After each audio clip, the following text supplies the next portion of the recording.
What's up, everybody? It's Buffalo Ben 15 Golf back at it again, and today we return for the back nine to the Emerald Golf Course in St. John's, Michigan.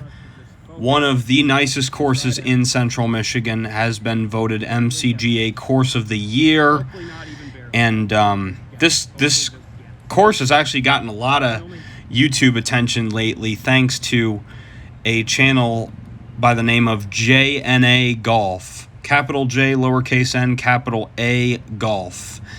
About 38,000 subscribers. They're two guys from the Saginaw area, slightly older than me. I'd say maybe 22, 23, early 20s, something like that. They're both about, I would say, 3 handicaps, and what they do is they try to in a two-man scramble, break the course record from the tips. And they've actually succeeded on a couple of their episodes. They actually came out to where I worked, Bucks Run, and they filmed the video there, and they actually tied the course record of 7 under. And when you score that good, you need a little bit of luck involved there, and I certainly get some on this hole. But yeah, I figured I should mention J&A in this video, just with how much attention they've brought to this course. I'm trying to do that on my end as well. Obviously, I'm on my own. I'm probably not shooting 7 under, but we're going to try our best. We've got this really tough little pitch shot, kind of half swing with hardly any green to work with. This pin was perched right on that front left side today, which is, I mean, it looks like the easiest pin position, but once you get up to that green, once you're actually at the course instead of just looking at the overhead, you realize why it's the stroke hole 1, even though it's below 400 yards, just because this green is so many places where you just can't hit it. Give it a chance, give it a chance! Put it at the edge. Almost still got a par after that tee shot. Look at how far that goes by. Like, that's the best I could have done. And that's barely a gimme. Alright, that's a bogey. Not what we wanted, but could have been worse from where that putt was. Oh, it tried. Oh, it tried to catch the lip. I would have gone nuts if that went in. So on to the second hole on the course, my 11th hole of the day. Another kind of mid-range par 4. This one's about 380. So another one where it's a pretty tight fairway, OB down the left side. This is a really firm fairway on this course. That's another thing. The Emerald, you get a lot of roll out here. Like, even on this fade shot, it still rolls like a good 15, 20 yards. That was definitely one of my better drives of the day that I just hit there. This new swing that I've been trying out, that was miles better than the previous 2 tee shots to this. I've really been trying to increase the distance that I hit the ball off the tee. And, of course, the new driver, just lower loft, less spin, has been helping me in that regard as well. But at the same time, there's still some swing changes I need to make if I want to get more distance. I need to get some more lateral movement in my downswing. That's not necessarily a slide. There's difference between a slide and a shift, if you know what I'm saying. Like right there on that iron swing, I extended pretty nicely on my follow through, but that wasn't much of a slide though. That was kind of a shift, you know, and it worked out really nicely for me. As we have a hole where we go fairway green, that's always what you want to see. Even though the rain is starting to come down, and spoiler alert, the rain does not stop for the remainder of this round. So buckle up, guys. This is going to be a grind and a half if we are going to get the 79. But putts like that help. That was a very well played hole. Fairway green, 2 putt for a par. I tell you what, there is almost no easy pars at the Emerald. You have to grind and steal shots if you want to score on this golf course. We've played golf in snow before. The moment you snow was on the golf course, we can do this. Let your guard down, the moment you just start getting stiff, the moment you start getting quick, the moment you start getting impatient, that's when this course will absolutely eat you alive. As you see right here, me just getting a little quick with my swing, didn't roll the wrists back, left the club face open. Just another bad Healy drive. You know, part of it is just I try to control it too much with my hands. I try to steer the driver too much with my hands, when in reality I got to be using larger lever systems to get it done. And I certainly do that on this 5-iron. Like, I really do think, and this has always been the case for me, I think my iron swing and my wedge swing suggest I'm like a 3 handicap. Like, I've seen 3 handicaps play, and I think I do every bit as good of a job as striking the golf ball as them. But the thing is, my driver swing is more of that, like a 11, 12 handicap. It's just, my driver's just a little too wild. It's just not consistent enough. I'm not smacking the bullseye every time. Not sure if it or at least getting close. Like, the whole ball, like less than a third of that ball will be like in the middle third of the face sometimes with my driver. I've been just trying to change it around. I mean, if something doesn't work, you got to try something different. And the guy I've been looking at on tour that I've been trying to imitate a little bit is Robert Garrigus. He is 47 years old, so he's kind of towards the end of his career. Will be headed to the PGA Tour Champions pretty soon. It's crazy, like the golfers that were great growing up, they're all like almost on the senior tour now for me, and it blows my mind. And you know what else blows my mind? Yeah, you can really not see chipping it that to on gimme the camera. range. It's really coming down. Yeah, those guys over there decided they're gonna wait a couple minutes. I'm kind of just waiting until, I mean, I'm not gonna wait until it totally stops, but I mean, I could really use like maybe like half this hard, we would be fine. But bogey on that last hole.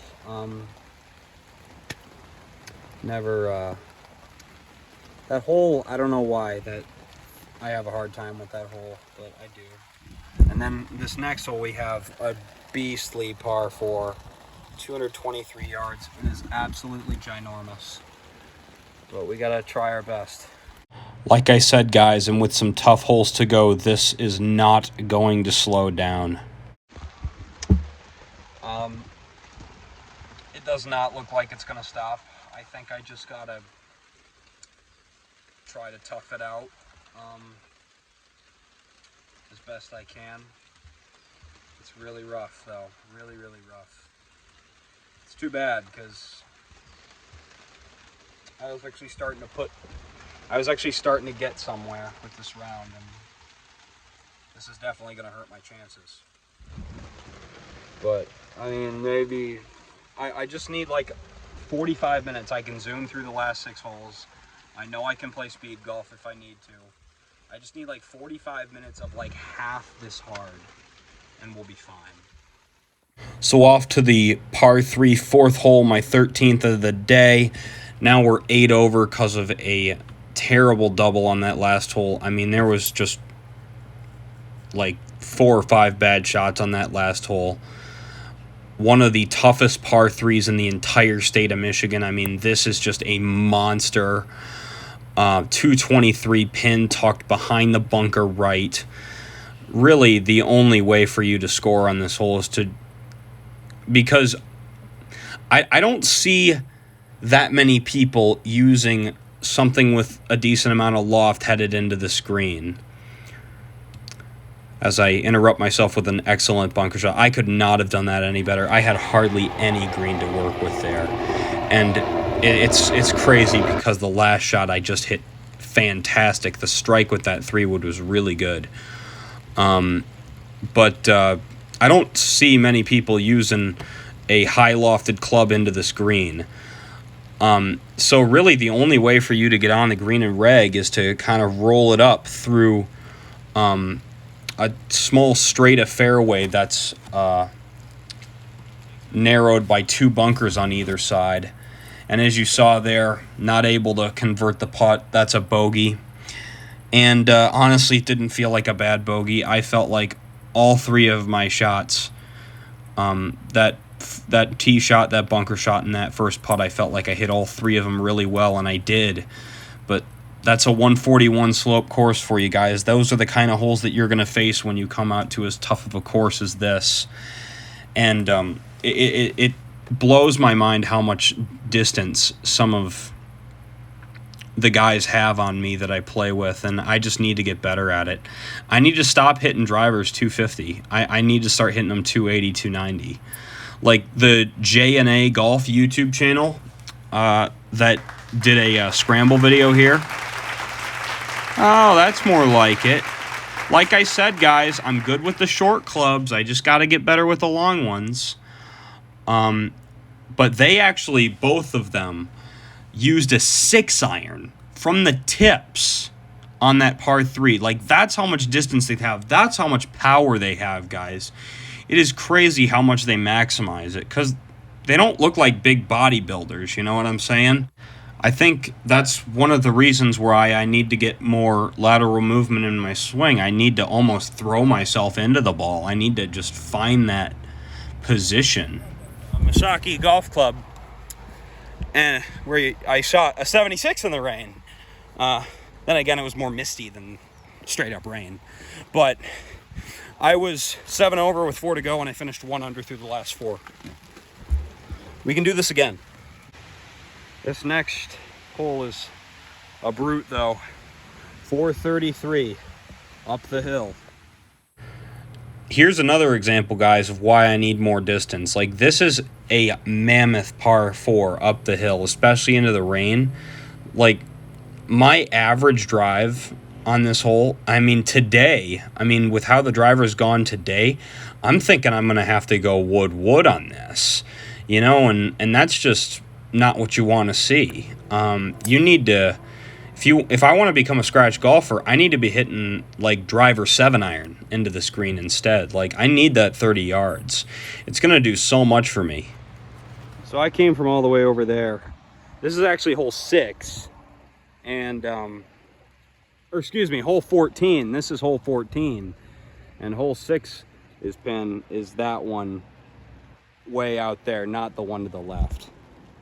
Just in case you were wondering. Like I said, guys, look at what club we got in. We got a 5-wood into this hole. Now, granted, I hit it 50 yards offline from the center of 6's fairway. We're hitting out of 14's fairway. But, I got the distance out of that drive. You saw I hit it like 265 yards up the hill. But, that just needs to become more consistent, guys. And I'm going to be able to not have to put myself in positions like this. You're right. You're right. Is it right? It may not be in.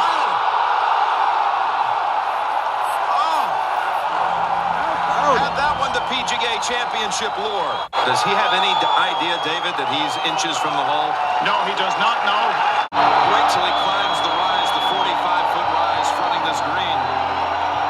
And sees that he doesn't have to sweat this one out. My goodness, guys. Can you believe it? Can you believe it?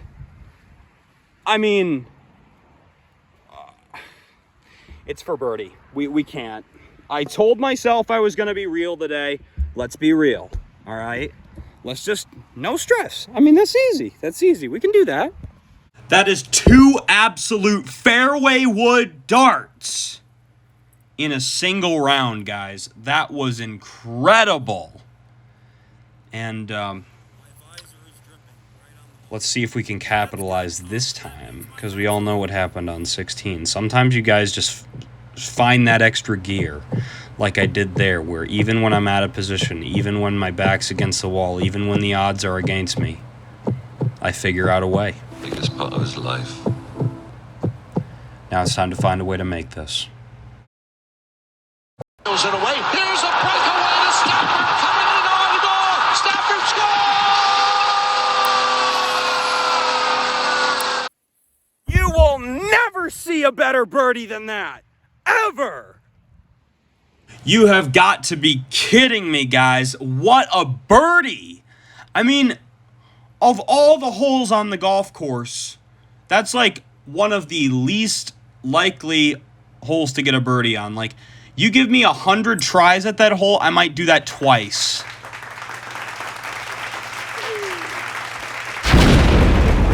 Pouring on the gravy now, guys, with that driver. Oh my goodness. Just incredible. Incredible drive there. That is the kind of distance we are looking for on every single tee shot. That's what's going to give us, I mean, even on this 547, now instead of two 6-irons or like a 3-wood and a 9-iron, we got a 3-wood and a flip wedge.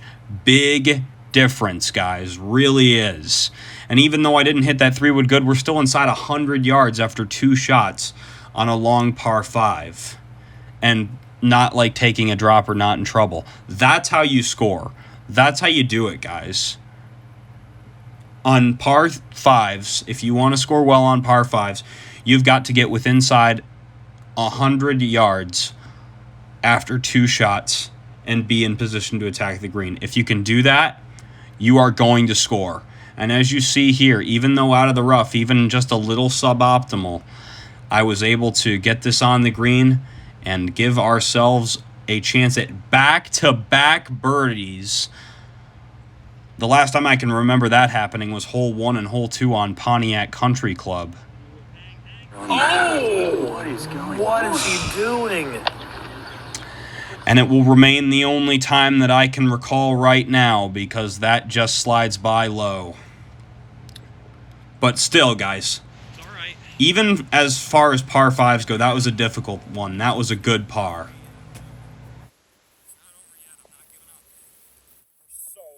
We are so close. I only didn't go OB on that easy par 5, man. God. I've made doubles on 2 par 5s today. It's atrocious. Tragic. That is what has held this round back from being legendary, is both the driver and the 2 touchdown MSUs on the 7s on those 2 par 5s. Just, guys, I mean, this is some solid golf you've seen me play today at this golf course. One of the toughest ever on the channel. Arguably the toughest. And now we head into probably the easiest hole on the golf course. Just on the we hit a decent one. Apron up top. That is going to be a touchy little chip. Try to right there, kind of. My strategy was to bank it off of the big hill on the right, and it kind of worked, right? I would have liked to get on the green, but this is a pretty straightforward chip still, even though it's fast. Not a whole lot of break in it. Oh, and this looks good. Unbelievably good. Just go in. Just go in. Oh. Nearly another miracle birdie. I mean, seriously, guys, with the strikes that I hit on those shots on hole 7 putting that chip, we could easily have gotten 3 birdies in a row. Like, we were so close to just absolutely destroying these last 3 holes. The last one is a 407, par 4, dog leg to the right. Guess what? We made a birdie on a 433. We can do this, guys. All right, guys. Nice info here. 264 yards to that red post out there. I'll put a pointer finger where it is exactly, but oh man, oh man, oh man. Look at it, it's getting lighter. Are the clouds parting for Buffalo Ben for 79? Let's do it.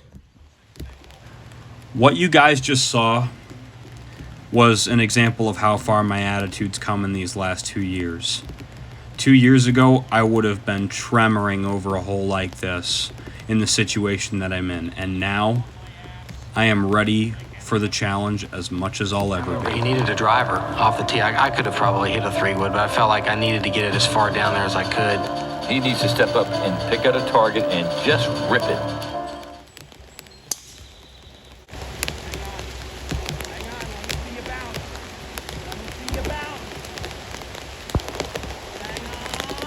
Oh, that's close. Oh, that's close. Oh my gosh. Oh. Hopefully the rough stopped it in time. I think it did. I mean, I don't see how it wouldn't in weather like this. Oh, where was it on the GPS? No, I'm not hungry. I'm hungry for 79. I'm not hungry for your food. Yeah, as you see right there, the pin is tucked back right. So being on the furthest part of the fairway up here is the most favorable position into the green. We just need it to be dry. Oh, look at that, right on the peninsula, baby. Oh, you could not place a ball in a better spot. Oh my goodness. We can do this, up and down. We can totally get this. Here we go. Let's do it. Just like Tin Cup, one good swing, Roy, one good swing. In these last 3 holes, guys, we have found that driver swing. We have found that Robert Garrigus kind of roll the wrists and snap them and high finish that I've been trying to imitate from him. I've really been doing a lot of work on it, and he is just so good at being consistent with his distance. Like even late in his career, like he can still hit the ball a mile just because of how sustainable his swing is. Two shot on the way.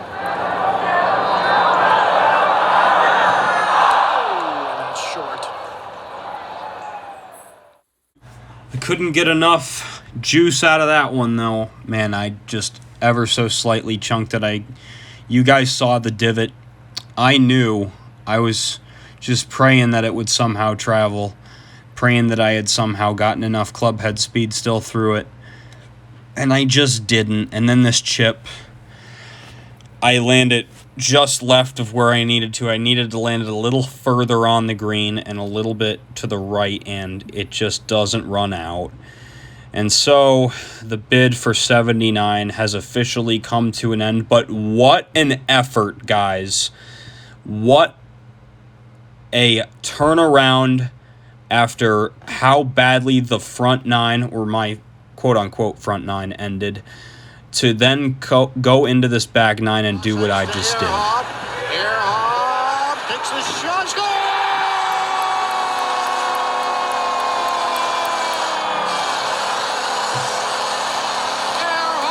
Fires it home, and Buffalo wins it in Emerald, St. John's, Michigan. Job well done right there, guys. Job well done. And we end it the absolute best we can. We went even par on the final 6 holes of the day to absolutely steal a miraculous 80 plus 8. That, on this course, is a 5.8 differential. So I shot net 1 under today. That is an incredible, incredible round of golf. 7 out of 18 greens, 6 out of 14 fairways. I tell you what, guys, 6 out of 14 fairways, I mean, even though my driver was really out of whack for a large portion of that day, and I know the last 2 fairways I hit, so that would have been 4 out of 12 fairways before that, which sounds about right given how I was hitting the driver today. But it's not like I didn't hit any fairways. Like, even though my contact wasn't great, my direction is still not bad. And that is when I can score. That is when I can just keep the ball between the 2 sides of the rough. Or sides of out of bounds or water or whatever. That you can still get away with. on a lot of courses. But if I want to start playing courses like even longer than this one, if I want to start thriving from the back tees at Bucks Run and the back tees at Polecat, back tees at, I don't know, what's another one? Cat Key, because Cat Key is 6,900 something. Because that's what the college golfers are playing. Like, if I want to fulfill my dream and my goal of playing for a college golf team, I need to be able to deal with more distance. And today was certainly a decent step with that. I figured out the driver swing at the end, and my putting was pretty good, 30 putts. Trying to think. I think I only had one penalty, and that was the out of bounds. So right there's 2 shots. Right there's a 78. Today we played excellent, guys. We really did. It was a pleasure to come out to such a beautiful course as this. And I know that a lot of folks from Ferris PGA Management have been waiting to watch this one. Some guys from the golf team from the Lansing area. And you know who you are, and I hear you, and I hope you're happy. And my goodness, guys, just a really solid round of golf that could have easily turned into an 86. But I didn't let it happen because, like I always do, guys, or almost always do, I always find a way. That's what golf's all about. Always finding a way to make it work. And my adaptability's certainly there. I got a long way to go on some other things, but we are in a good starting position. This is a round we can build a lot off of, and you guys will see me do just that in the next vlog coming up. Oh, it's going to be a heater. An up north golf course that some of you are probably familiar with and have played on vacation. I can't wait to post it, and it will be here soon enough. That's all she wrote for now, guys. This is Buffalo Ben 15 signing off. Have a good day, everyone.